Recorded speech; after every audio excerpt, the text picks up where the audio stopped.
Se você puder olhar, e eu sei que você pode fazer isso, no capítulo 1, do verso 15 até o verso de número 20, observe, por favor. Capítulo 1, do verso 15 ao 20.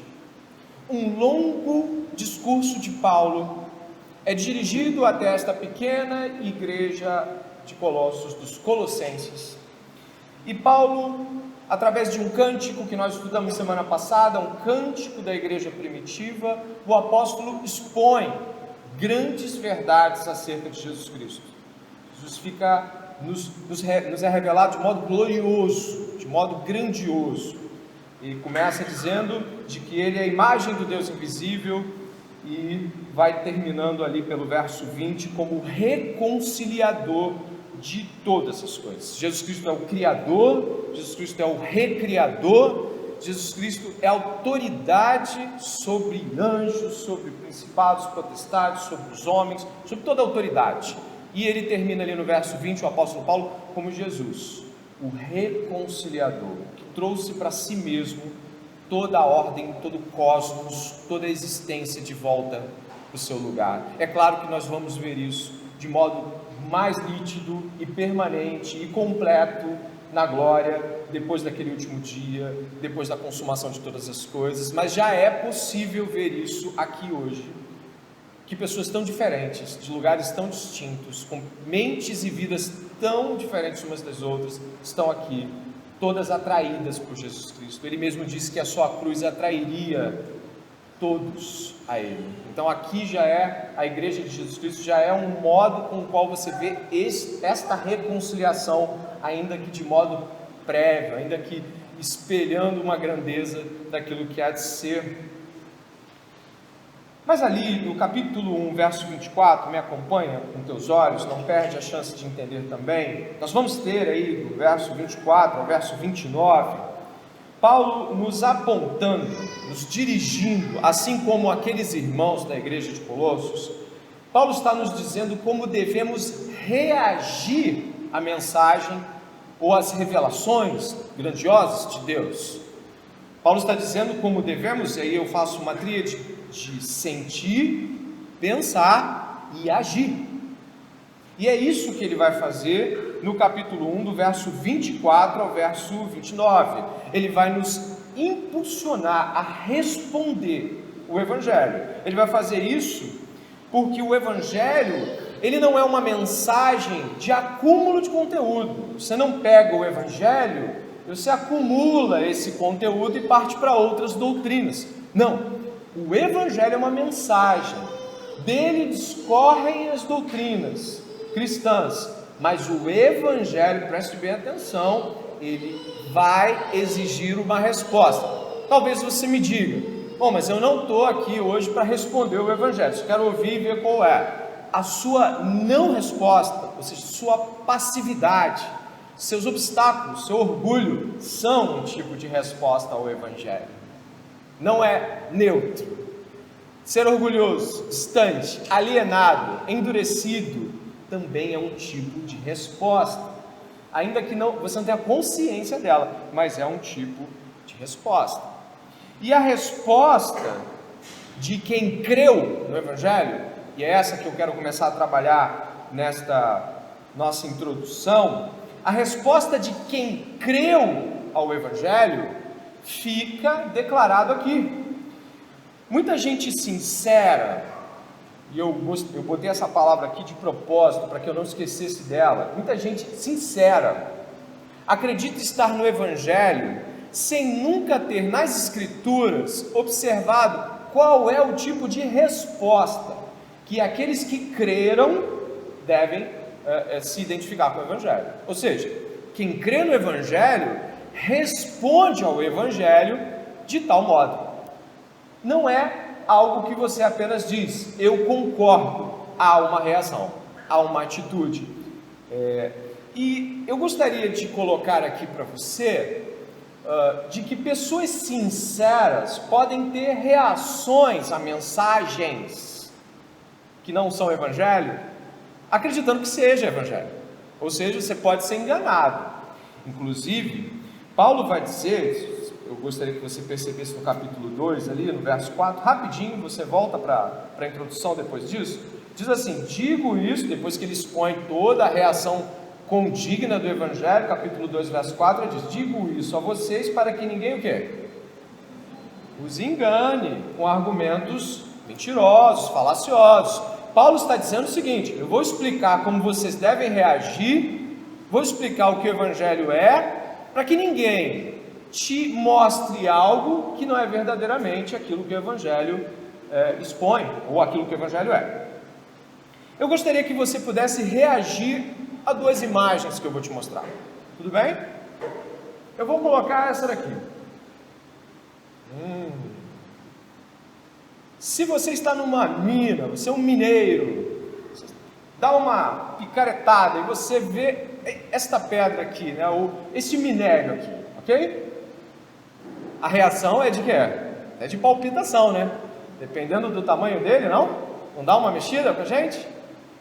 Realmente, belíssimo, atrativo, e até se você não estiver num aspecto assim, ligado à mineração, se você estiver numa área assim, suspeita de que aquilo ali não seja algo deixado para trás, mas alguma coisa descoberta, você tem uma reação estranha, né? Você já esteve diante de numa rua, aí você viu um cordão no chão, você fala assim: será que é? Você já teve essa reação? Eu já. A segunda imagem é igualmente terrível, porque você também está reagindo com: se eu acho isso aí, eu também vou lá eu não sei qual é o nome das pessoas que veem isso em estado bruto, não acho que é ourives, mas vou botar ourives aqui. Você vai no ourives para você avaliar, não é verdade? Você avalia. Então volta para a primeira, Karina.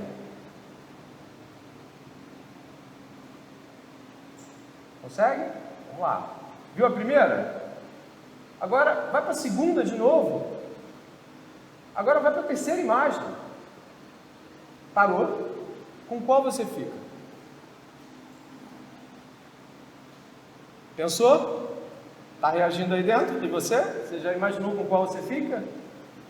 Deixa eu te falar uma coisa. Aquela primeira, aquela que está em fundo branco, em cima, não é ouro. E aquela que está embaixo é ouro de verdade. A que está em cima, e a gente pode passar ali, pode passar uma para explicação. Aquela que está em cima é pirita. Você já ouviu falar? Pirita é ouro dos tolos. Ele é um mineral feito de enxofre e outras coisas, que quando ele rapidamente é visto, se jogar uma águazinha nele junto com ouro, é igual, basicamente o reflexo que você tem de pegar. Mas tem até a explicação ali, né? A cor, o brilho, lembram muito ouro mesmo. Eu já estive numa mina na cidade de Mariana, eu entrei nessa mina, alguns alunos aqui já foram lá, e você vê os veios assim de pirita. Você fala: gente, dá vontade de raspar com a unha. E quando você raspa com a unha, você raspa mesmo, porque ela faz assim, ó. Não é ouro, mas os dois parecem ouro.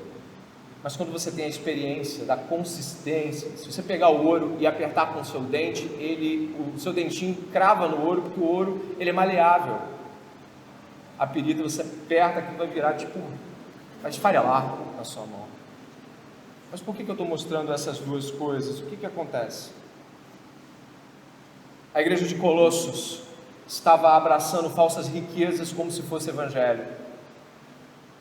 Paulo vai falar aqui para você, e você deve olhar no verso de número 27, vai dizer que o evangelho é glória misteriosa, é uma riqueza da glória, conhecer a riqueza da glória desse mistério. Se você for até o verso 2 do capítulo 2, Paulo vai dizer: tenham toda a riqueza da plena convicção do entendimento. Sabe o que significa isso?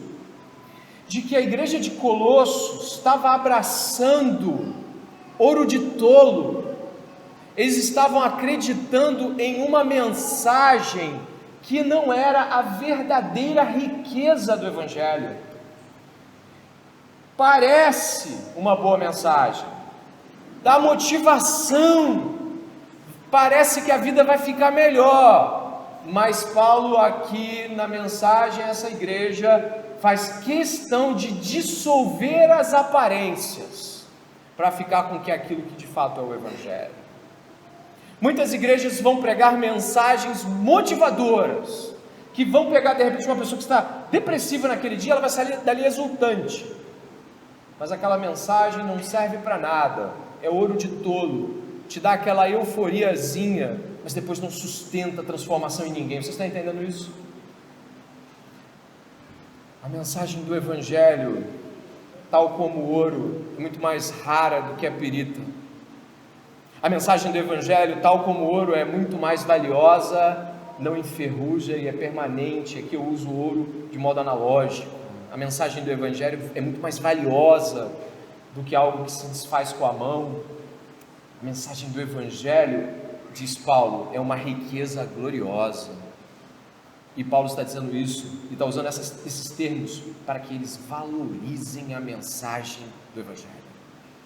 Muitas vezes não é o que fazemos, e eu gostaria de considerar com você aqui, já adentrando quase os meandros da mensagem, que se você passou muitos anos enganado pela falsa mensagem, que não é Evangelho, ou mesmo se você está no Evangelho, mas você não consegue valorizá-lo, Deus hoje te chama, em Cristo Jesus, a recuperar o fervor e se alegrar, como aquele homem que encontrou uma grande riqueza escondida em um campo que ninguém dava nada, e Jesus disse que ele vendeu tudo e ficou com aquele campo, que possivelmente continuou não valendo nada aos olhos dos outros, mas que era riqueza eterna para ele. Assim, começando e quase adentrando, você acha que Paulo colocaria essa mensagem para valorizar a riqueza do Evangelho? Você acha que o apóstolo Paulo colocaria essa mensagem sem pensar, ou você acha que ele valorizaria a própria escrita dele? Sim. Nós não aprendemos semana passada que Jesus foi cantado na epístola de Colossos? Quem lembra disso aqui, semana passada? De que o trecho que vai do 15 ao 20 era um hino da igreja primitiva. Você lembra disso? Quem lembra disso? Por que agora, para falar da valorização e da resposta correta, você acha que Paulo também não vai fazer uso de todo tipo de retórica do seu tempo? Certamente que vai. Paulo usa um quiasmo. Se você nunca ouviu falar, o quiasmo é uma repetição de palavras ou ideias, de tal modo que elas se repitam até que elas possam encontrar um objetivo central. Por exemplo, aqui uma repetição de palavras ou ideias em frases cruzadas ou apontando para uma mensagem central.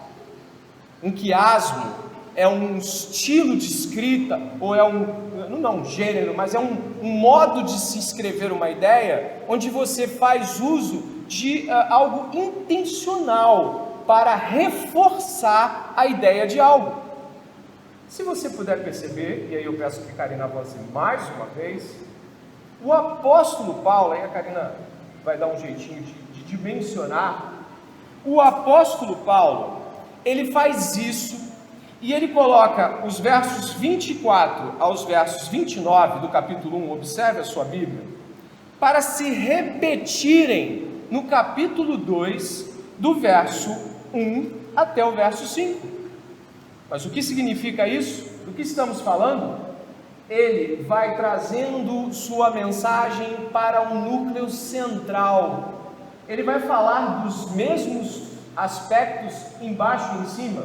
Se você reparar ali, eu tentei ajudá-lo a ver alegria e alegria, conhecimento, riqueza e mistério, conhecimento, riqueza e mistério, lutar, combater, lutar, combater. O que está acontecendo?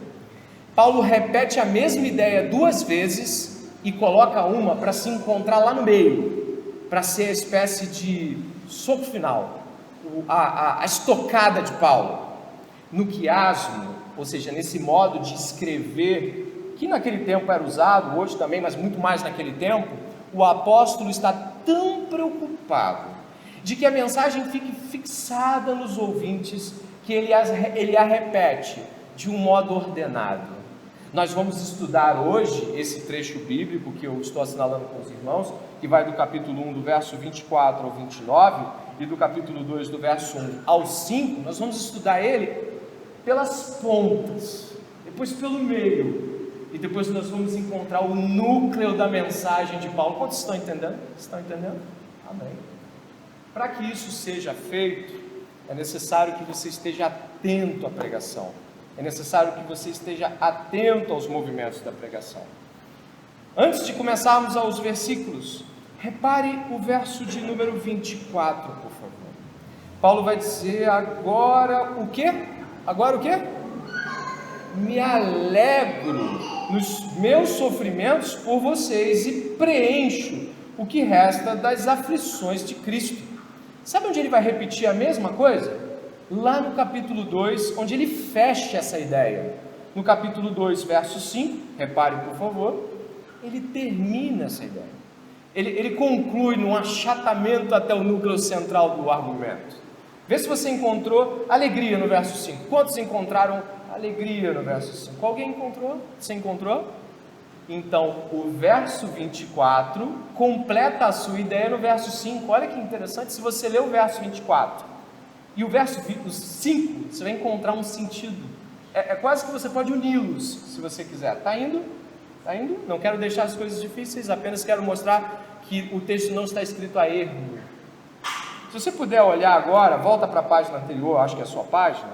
Se você for até o verso 27, que vai começar a segunda ideia de Paulo, olha o verso 27. A estes Deus quis dar a conhecer o quê? Pode ler. Desse mistério entre os gentios, que é o quê? Cristo em vocês, a esperança da glória. Olha o que o apóstolo Paulo vai dizer ali no verso 3, por favor, do capítulo 2, é claro. Dê uma olhada, por favor. Em quem estão ocultos todos os tesouros da sabedoria e do conhecimento. Mas olha o que ele diz antes na parte B do verso 2: vinculados em amor, tenham toda a riqueza da plena convicção do entendimento para conhecimento do mistério de Deus. As mesmas coisas. Ele está falando as mesmas coisas. Se você ler os versículos e for achatando e afunilando, você vai encontrar agora qual é a preocupação central dele e qual é a mensagem central desse trecho. Ela se encontra ali no verso de número 29 do capítulo 1, que se une ao verso de número 1 do capítulo 2. O verso 29 diz: é para este fim que eu me empenho, esforçando-me o mais possível, segundo o poder de Cristo que opera poderosamente em mim. Esse esforçando-me aí é a mesma palavra que você vai encontrar no capítulo 2 para lutando, a mesma palavra em grego. Olha o capítulo 2, 1. Quero que saibam quão grande tem sido a nossa luta por vocês, pelos que moram em Laodiceia e por muitos outros que não me viram face a face. Paulo foi intencional ao repetir as coisas, porque ele cria que ao fazê-lo chamaria a atenção da sua audiência para as grandes verdades que ele estaria pronto a estudar. Nós vamos caminhar desta forma, fazendo esse movimento entre os versículos, até chegarmos ao centro da mensagem desta noite. Amém? Amém? Feito assim, eu gostaria de dividir esta mensagem em 3 etapas. Acho que eu vou colocar aqui, eu acho que eu cheguei a colocar no slide, né? Sim, né? Obrigado, Pedro. Os 3 momentos de hoje estarão conectados a esses 3 tomos. Sentir a alegria em meio aos sofrimentos de Cristo e pelos irmãos. Conhecer e valorizar o mistério de Cristo e a riqueza que Ele é. E 3, entrar em conflito pelo Evangelho, daquele jeito que a gente fez. Vá até a sua Bíblia agora e comece esta jornada comigo. Capítulo 1, verso 24 diz: agora me alegro nos meus sofrimentos por vocês e preencho o que resta das aflições de Cristo na minha carne, a favor do seu corpo, que é a igreja. da qual me tornei ministro de acordo com a dispensação da parte de Deus, que me foi confiada em favor de vocês, para dar pleno cumprimento à palavra de Deus, o mistério que esteve escondido por séculos e gerações, mas que agora foi manifesto aos seus santos. Paulo começa dizendo que existe uma resposta sensível, uma resposta interna que deve estar em todo aquele que ouviu o Evangelho, que creu no Evangelho. Você creu no Evangelho, existe uma resposta que você deve dar ao Evangelho. Ele vai unir duas coisas, ou três ali pelo menos. Ele vai falar sobre alegria, ele vai falar sobre sofrimento, e ele vai falar sobre o corpo de Cristo. A igreja é o corpo de Cristo. Essas três coisas estão nesse trecho que nós falamos aqui. Paulo aponta de que a reação correta ao Evangelho deve ser uma alegria em meio ao sofrimento. A alegria sempre vem para nós, preste atenção, sempre vem para nós, conectada imediatamente a coisas como lazer, divertimento, presentes, viagens, momentos especiais e prazerosos da vida. Ninguém discorda disso aqui essa noite. A alegria, ela sempre está conectada a bons momentos, não é? Você se lembra daquela viagem? Você se lembra daquele dia? E aí começamos a gargalhar, não é? E é engraçado porque as alegrias, que geralmente são alegrias para todas as pessoas, elas parecem que não são negadas por Paulo. Em nenhum momento Paulo as nega. Mas se você vê a epístola aos Filipenses, já lembrou do que é alegria, né? Se você olhar para Colossenses, essa epístola de Paulo aqui, a igreja de Colossos, ela não vai estar reforçando a alegria em meio ao divertimento, ao lazer, e nem as coisas boas, que são boas mesmo e são boas para todo mundo. Ele vai estar trazendo de que ele se alegra em meio aos sofrimentos. Isso é muito diferente da alegria convencional. Na verdade, existe até um problema com esse tipo de alegria, porque quando você une sofrimento à alegria, Paulo vai fazer uma terceira unidade a isso e ainda vai dizer vida piedosa. Se você marcar, escrever num canto da sua Bíblia para procurar depois, na segunda epístola de Timóteo, Paulo ao seu pupilo Timóteo, capítulo 3, verso 12, Paulo diz assim, você conhece esse versículo: de fato, todas as pessoas que almejam viver piedosamente em Cristo Jesus serão perseguidas, padecerão perseguições, no original. Isso nos traz um desconforto. E o desconforto não é porque você se alegrou com a viagem, e nem porque você ficou feliz em ter comido algo gostoso, e nem porque estar com determinadas pessoas não te traz alegria. O desconforto e o incômodo são de que Paulo, sempre que pode, ressalta a alegria em meio à dor. O apóstolo Paulo insiste que existe algo genuinamente cristão, uma resposta genuína e legitimamente cristã em se alegrar por padecer por Jesus. Guarde essa mensagem porque ela vai avançar no seu argumento. Paulo está assegurando de que perseguições que são empreendidas em nome da causa cristã são motivo de alegria. Sofrimentos pelo reino são alegria. Jesus nos ordena nas bem-aventuranças que devemos nos alegrar quando formos perseguidos pelo seu nome. Você lembra disso? Você lembra disso? E Paulo ressalta isso aqui porque neste momento nosso cristianismo pode ser questionado ou minimamente revisitado. Por quê? Não porque você discorda disso, mas porque você vai olhar para o arquivo da sua vida, você vai olhar para os seus arquivos mentais e você lembra de sofrimento. Você lembra de sofrimento por causa do câncer, você lembra de sofrimento que você não conseguiu pagar uma conta, mas você se alegrou, essas coisas, você lembra de coisas assim. Mas aqui estamos apontando para um tipo de sofrimento que se relaciona com o anúncio do Evangelho. E isso muda um pouco as coisas. porque é aí que começa a faltar os arquivos da mente de alguém, começa a faltar imagens e lembranças, não de sofrimento, todo mundo passa sofrimento, mas de sofrimento por causa disso. Então, aquilo que parecia ser só um alegre-se pelo sofrimento de Jesus, passa a nos ser, mas eu não tenho tantas memórias assim por tais sofrimentos. Elas não são a maioria e não chegam a ser, eu me esforço para lembrar de um tipo de perseguição por causa do nome dele. Eu tenho memórias de sofrimento, mas elas não são memórias de sofrimento por Jesus. E aí você começa a ter a sua piedade, ou mais, até o seu cristianismo questionado. Por quê? Não porque você talvez não seja cristão, mas porque você ainda não levou isso no limite bíblico de ser cristão.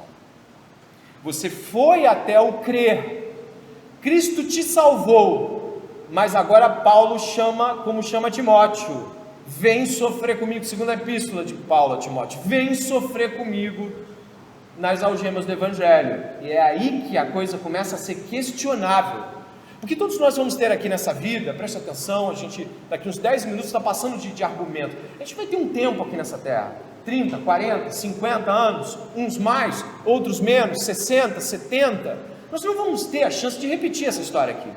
O que vai ser escrito aqui, pelas mãos de Deus, mas tenha consciência, com responsabilidade humana envolvida aqui, vai ficar para a eternidade. Logo, eu e você podemos ter um problema muito sério aqui hoje, se falarmos assim, pastor, passa para o próximo assunto da parte lá, do meio, do quiasmo, legal, gostei do quiasmo, pastor, vou começar a entender melhor isso de Bíblia. Não, para, você tem nos seus arquivos mentais, você tem memórias pelo padecimento do reino. Sofrimento eu sei que você tem. E aqui eu gostaria de visitar com você pensamentos de que isso acontece com Paulo, não porque ele está o tempo todo sendo envolvido em tudo, mas porque ele está o tempo todo se responsabilizando por aquilo que acontece na causa cristã ao seu redor. Você que estava aqui desde a primeira exposição à carta de Colossos, você sabe que Paulo não plantou essa igreja que a gente estudou aqui, foi Epáfras. Você sabe que Paulo não era pastor dessa igreja porque Epáfras era o homem mais conhecido daquela comunidade. Você sabe muito bem que Paulo está citando que eles não viram a face de Paulo, está citado no capítulo 2, verso 1. Você sabe muito bem que não sabemos ao certo se Paulo sequer chegou aí lá. Ué, o que estamos falando? Este homem está se responsabilizando e sofrendo por uma igreja que ele não é pastor, por irmãos que ele não conhece, por um lugar que ele não foi, e ele está sofrendo por essas pessoas, ele está padecendo para que a mensagem chegue até elas. Ele se mete, eu vou usar essa expressão, ele se mete. Ele não se conforma de estar olhando as coisas acontecerem. Por que Paulo tem uma lista tão extensa de sofrimentos cristãos? Porque ele está se metendo em tudo, porque ele quer vivenciar, ele quer ajudar, ele quer cooperar, ele quer atuar em todos os frontes possíveis. Ele sabe que a vida é muito breve e de que ele quer esgotar a sua vida padecendo, vivendo, esgotando todo o seu suor, toda a sua juventude. Paulo não foi para o cristianismo envelhecido. Paulo tinha na casa 228 e 32 anos de idade na sua conversão. Paulo teve certo grau de vitalidade e vigor a oferecer pela causa cristã. Ele diz, eu sou o menor, você já leu isso, eu sou o menor de todos, mas eu padeci mais que todos. O chamado de Paulo envolvia o sofrimento, ele não o negou. E daí o que eu tenho a ver com Paulo? 1 Coríntios capítulo 11, verso 1, sejam meus imitadores, como eu sou de Cristo. O que está acontecendo então? Se você for comigo até a segunda epístola à igreja de Corinto, eu marco Colossenses, eu vou a Corinto. Caminha para trás um pouco. Deixe-se dominar pela palavra de Deus, deixe-se ser tomado pela palavra de Deus. Na segunda epístola, a igreja de Corinto, no capítulo de número 4.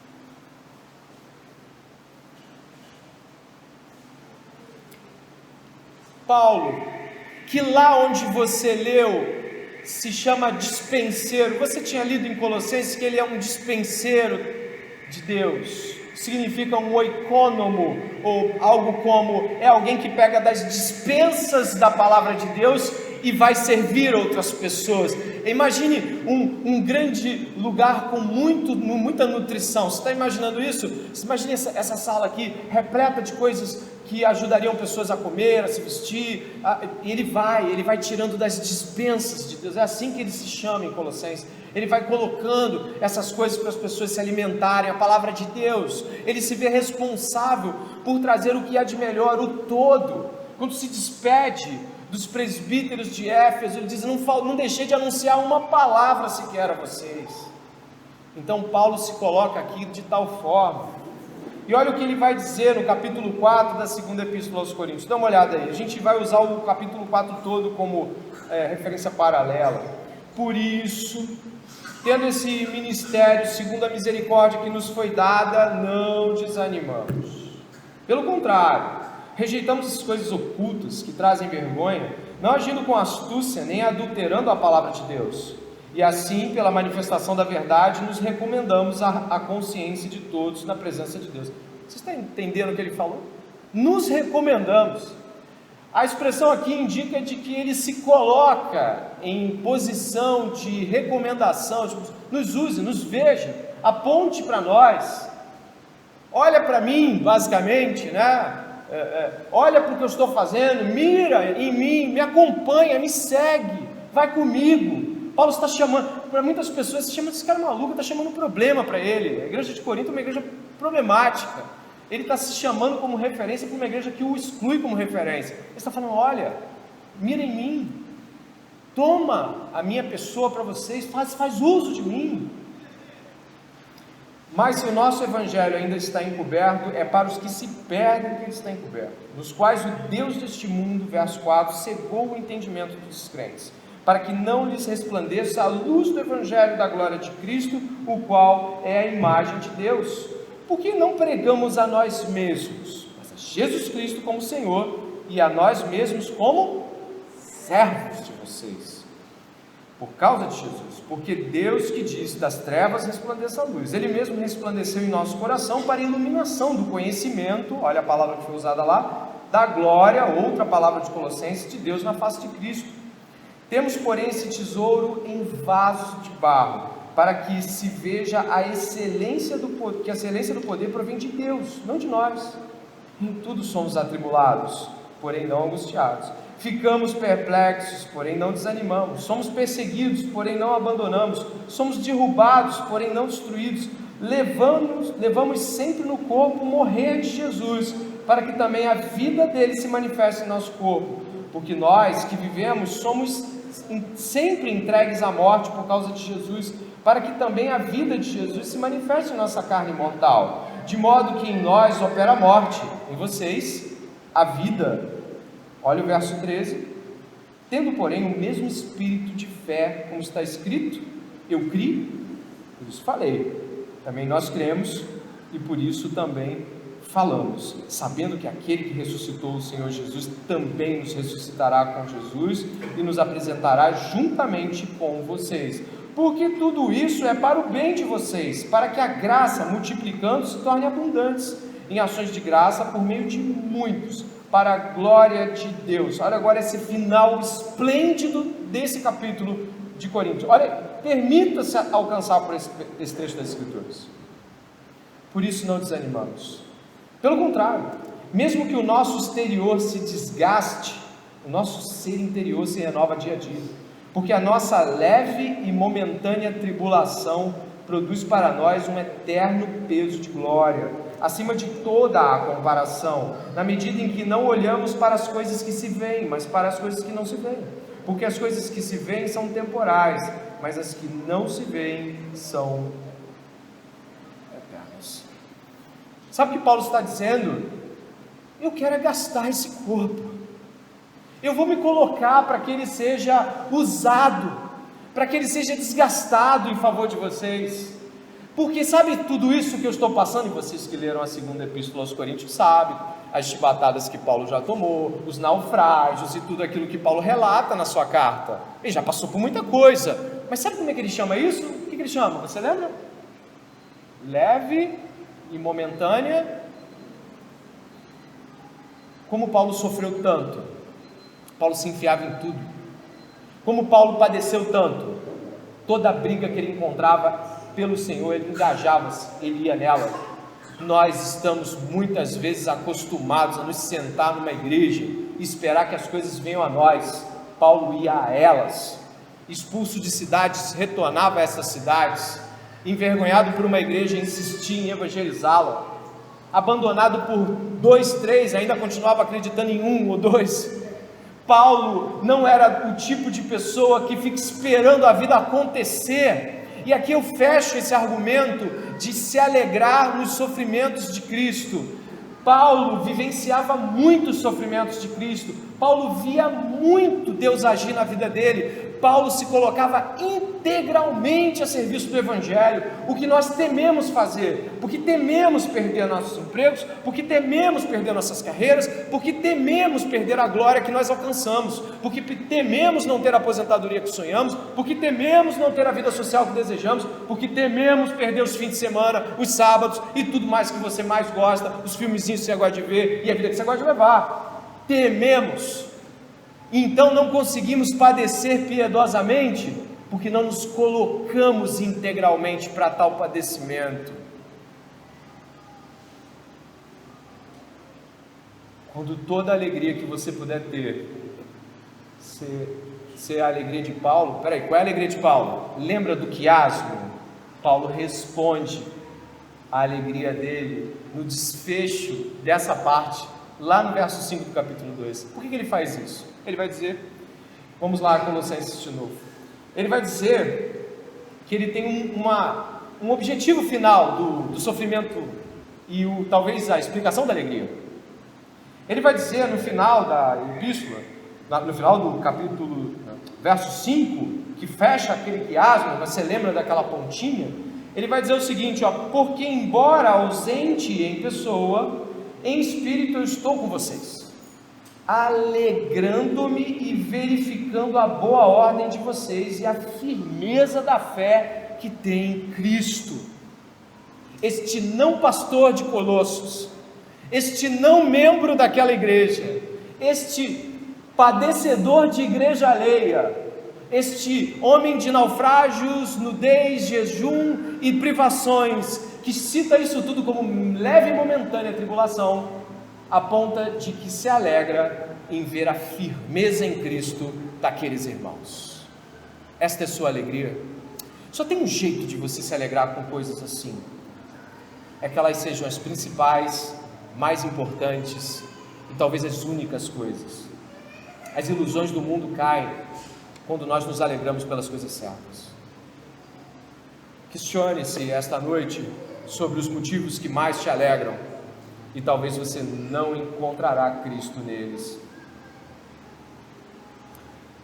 Paulo vai caminhar, e agora, no verso 27, na segunda parte daquela nossa maneira diferente de ler, mas completamente compreensível para o tempo de Paulo e para o modo de escrita de Paulo, verso 27 diz assim: a estes Deus quis dar a conhecer a riqueza da glória desse mistério entre os gentios, que é o quê? Cristo em vocês, fala alto esse pedaço, a esperança da glória. Paulo está dizendo aqui de que existe um motivo glorioso, Cristo em nós, e de que este motivo parece ser glorioso, mas que aponta para uma glória depois, uma glória posterior. Por isso que é esperança que se vê não é esperança. A esperança, apontam vários comentaristas que eu li, Douglas Moo, aponta Stott, eles falam o seguinte: Paulo está dizendo que existe uma glória que o homem busca nesse tempo, que é uma glória perdida, é uma glória perdida no Éden. No jardim do Éden, nós éramos gloriosos. E eu digo isso não por exaltação da raça, mas porque a raça estava em Deus. No Éden, Adão e Eva foram criados sublimemente, respondiam a Deus totalmente. Sua beleza física, capacidade mental, suas escolhas santas eram gloriosas, eles eram autêntica e integralmente imagem de Deus. Não que não sejamos, mas somos imagens decaídas. Mesmo em Cristo ainda revelamos nossas mazelas da queda. E o que acontece? Existe uma glória que nós esperamos. Romanos 3:23 diz que todos pecaram e carecem do quê? Da glória de Deus. Destituídos foram da glória de Deus. O ser humano foi destituído da glória de Deus. Ele não tem o esplendor da glória de Deus. Mas isso não significa que ele não deseje isso. Isso não significa que ele não busque isso. Então, para que ele possa ser glorioso, ele vai buscar caminhos de glória. A igreja de Colossos buscava algum tipo de conhecimento que fazia com que as pessoas que mais tivessem esse conhecimento fossem mais gloriosas. A gente vai chamar isso de gnosticismo. E a ideia de conhecer bastante e ser mais elevado é orgulho humano. É orgulho humano. Mas tem só isso de orgulho humano? Não. O resplendor e a beleza da juventude podem encher a cabeça de alguns. Alguns ficam tão perturbados com a chegada da idade que fazem todo tipo de movimento plástico, físico, para tentar ter a glória, aquela beleza da juventude. Outros vão entregar toda a sua juventude para ter uma carreira gloriosa. Outros vão entregar todo o seu tempo para ter a faculdade gloriosa que desejam, mesmo porque eles têm que sumir da igreja por 4, 5 anos. Existe glória a ser buscada, falsa glória, pirita, né? A ser buscada. Existe um brilho falso nesse mundo, e esse brilho não consegue ser preenchido por nada. E aqui neste tempo, eu te asseguro, nós vamos ser vasos de barro, como lemos em 2 Coríntios, vasos de barro. Neste tempo Deus escondeu a glória dele em um Galileu, nascido de manjedoura, nascido de mulher simples, homem pobre, que padeceu a cruz e as misérias dos homens, que sofreu e padeceu tudo que os homens padeceriam e foi tentado em todas as coisas. O que é de glorioso nisso? Diga. Não nos agrada ser tentado em todas as coisas, mesmo resistindo. Não nos agrada ficar numa Nazaré empoeirada. Eu quero uma cobertura. Eu quero dinheiro. Eu quero beleza. Eu quero conforto. Eu quero que você me olhe e diga que eu sou o máximo. Eu quero elogios e tapas nas costas. Eu quero a beleza desse mundo. Eu quero toda a juventude. Eu quero todo o esplendor. E é onde nós estamos nesse segundo ponto, conhecendo e valorizando o mistério de Jesus Cristo. Sabe qual é a riqueza de Deus? O Evangelho de Jesus Cristo. Tem uma frase de Lutero que eu acho que eu coloquei, não sei se a Karina, se eu pedi para a Karina passar, mas o nosso irmão Martinho Lutero, ele apontava para a riqueza do Evangelho, ele falava sobre isso, né? A Karina vai colocar aqui, eu acho que você já ouviu falar sobre a tese 62 de Lutero das 95, né? Ele vai falar o quê? Você pode ler. O verdadeiro tesouro da igreja é o santíssimo Evangelho da glória e da graça de Deus. Nosso irmão Lutero vai dizer que a glória desse mundo foi escondida aonde? Onde é que ela ficou? Guardada aonde? No Evangelho. Só que o Evangelho não é glorioso para os homens. Paulo diz na Epístola aos Coríntios, você leu também comigo, de que o Evangelho está escondido para aqueles que se perdem, no qual o Deus desse século cegou-lhe os entendimentos. Você vê, eu pergunto, você vê perder tudo como glorioso? Não, você vê perder tudo como perder tudo, mas aí o que a Bíblia nos coloca é comparar isso à esperança da glória que é de ser revelada a nós. Logo, nós estamos em uma posição onde é necessário ter fé. Só por fé você vai se mover, e essa fé precisa te apontar para o glorioso Evangelho de Jesus. O apóstolo vai dizer aqui, olha só o verso 27, a estes, ou seja, aos santos, Deus quis dar a conhecer a riqueza da glória desse mistério entre os gentios, que é Cristo em vocês, a esperança da glória. Este Cristo nós anunciamos, advertindo a todos e ensinando a cada um em toda sabedoria, a fim de que apresentemos cada pessoa perfeita, a palavra teleios, madura, aperfeiçoada em Cristo, a palavra grega teleios. Qual é a lógica de Paulo? Olha, você deve sentir alegria em viver os sofrimentos de Cristo. Mas isso é terrível. Eu já li sobre Cristo e vi o que ele padeceu, exatamente. E mais, o evangelho dele, a mensagem dele, a obra dele, a vida dele é gloriosa, e você deve valorizar isso mais do que a própria vida. E mais, é nisso que você vive, é nele que você espera, e existe uma glória maravilhosa, Cristo em vós.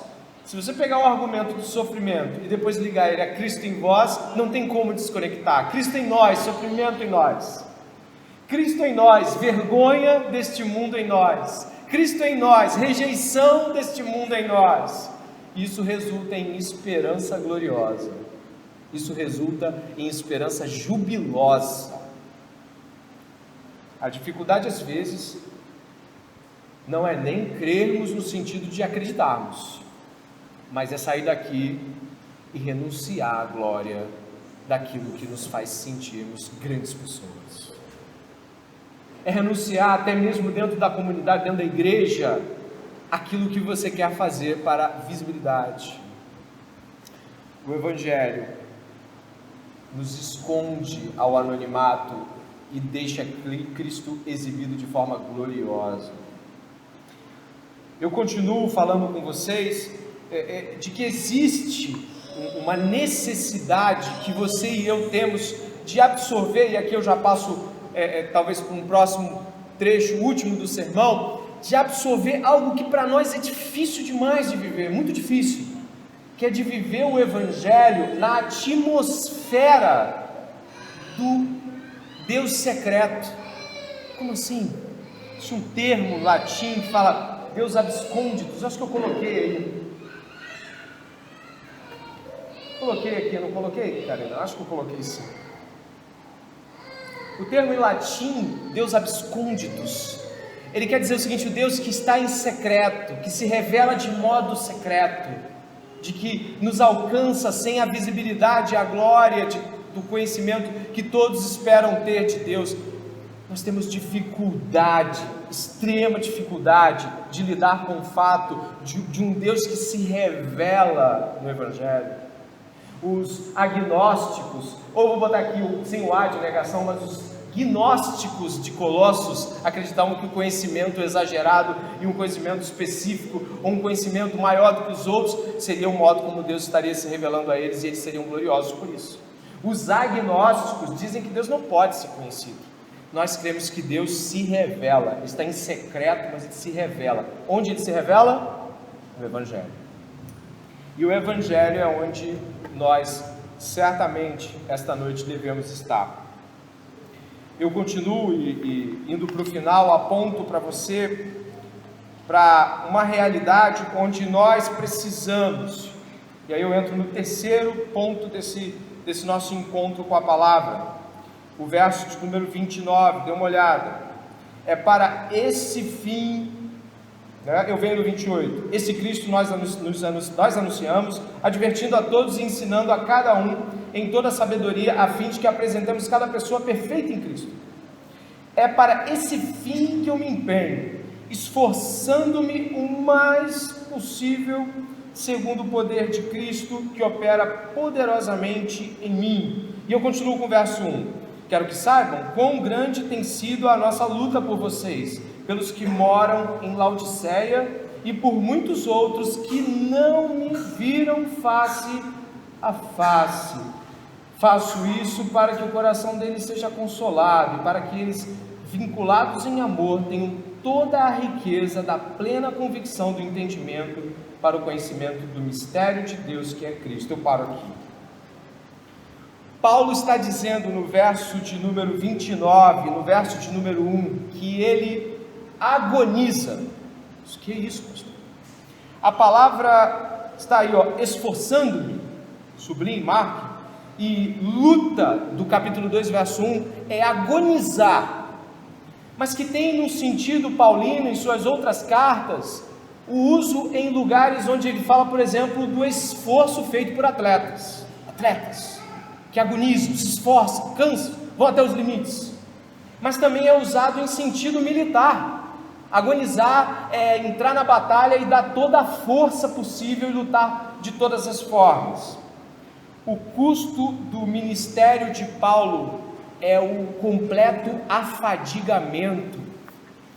Paulo está apontando para a igreja de Colossos, que provavelmente está vivendo um cristianismo meio de mistério, uma coisa meio de vamos viver o conhecimento de Deus, nada muito prático, vamos pegar o conhecimento, tá bom, somos cristãos, temos um grande conhecimento, e misturado aí com o sincretismo que eles criaram, culto aos anjos, obras ascéticas, juntou isso tudo e vamos viver o cristianismo. E Paulo vai afunilando: sofrimento, glória e esperança futura. E ele vai dizer o seguinte: e para isso eu agonizo, e para isso eu vou em toda a capacidade humana de resistir e lutar por todas as coisas que Deus me colocou para lutar. Nesse ponto aqui existe algo muito sublime, que eu gostaria que você repousasse os seus olhos. Esse afadigamento de Paulo no verso 29 e verso 1, vão ter três motivos, três alvos, que ele coloca aqui. O primeiro ele vai dizer assim no verso 1: quero que saibam quão grande tem sido a nossa luta. Primeiro, ele está lutando pelos de Colossos. Segundo, ele diz, pelos que moram em Laodiceia. Ele também nunca foi lá, mas está dizendo, eu também estou lutando por aqueles que não são vocês, são os outros, são os vizinhos, a igreja ao lado. Eu estou lutando por vocês, eu estou lutando pela igreja ao lado, e olha o que ele vai dizer agora: e por muitos outros que não me viram face a face. Por nós também. O apóstolo Paulo estava lutando por irmãos naquela comunidade que ele estava escrevendo.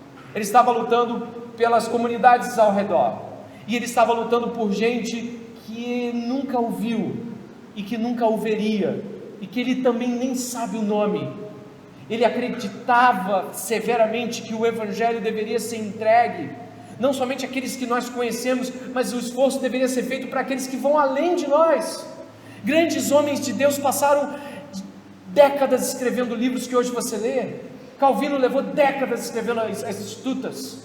Alguns homens como Hermann Bavinck levaram anos escrevendo suas dogmáticas, que hoje você pega e fala, nossa, eu entendi muita coisa a partir disso. Paulo entendia que o seu esforço pelo cristianismo excedia aquilo que ele pudesse ver. Ele cria que o Evangelho devia ser lutado e brigado por gente que não estava diante dele. Na oração sacerdotal, Jesus disse, eu não estou orando apenas por estes, mas eu também estou orando por aqueles que ainda irão crer. João 17, Jesus fala isso. O cristão crê na mensagem eterna do Evangelho. Então ele não crê que aquilo que ele está fazendo pela igreja local, ou o lugar para onde ele está indo trabalhar, a missão que Deus colocou ele, é algo ali para aquele tempo apenas. Ele entende que o Evangelho se desdobra.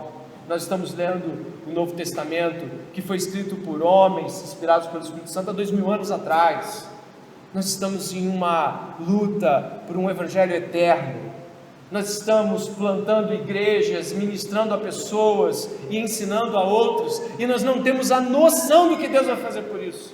Nós não conhecemos os preceptores de homens grandiosos na história da igreja. Você não sabe muita coisa sobre o cara que trabalhou espiritualmente na vida de Lutero, pelo menos não em comparação ao que você sabe de Lutero.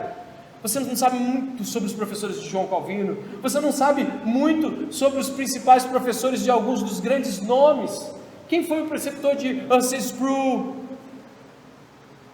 Quem foi o mentor de um monte de gente que você fala, cara, esse cara abençoou muita gente?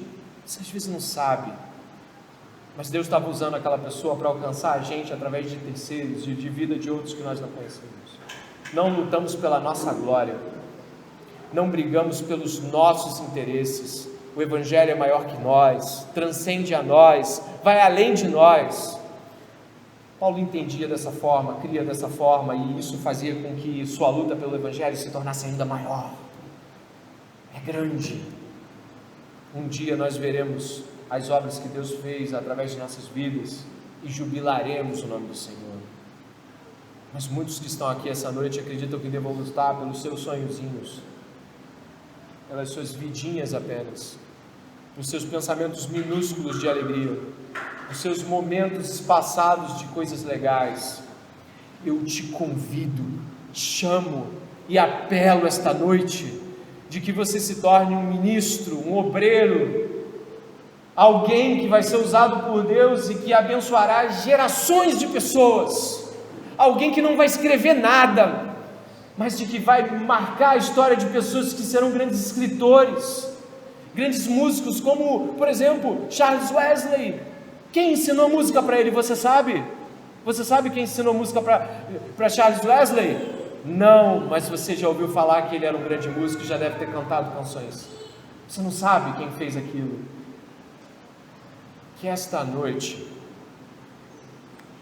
nós possamos estar diante de Deus, agonizando e lutando pelo Evangelho eterno, compreendendo que nossa vida e nossos interessezinhos não são os mais importantes, compreendendo que o Evangelho é glória eterna de Deus revelado ao homem, mas Deus escondeu a glória dele em algo que os homens desprezam, e que muitas vezes eu e você também desprezamos.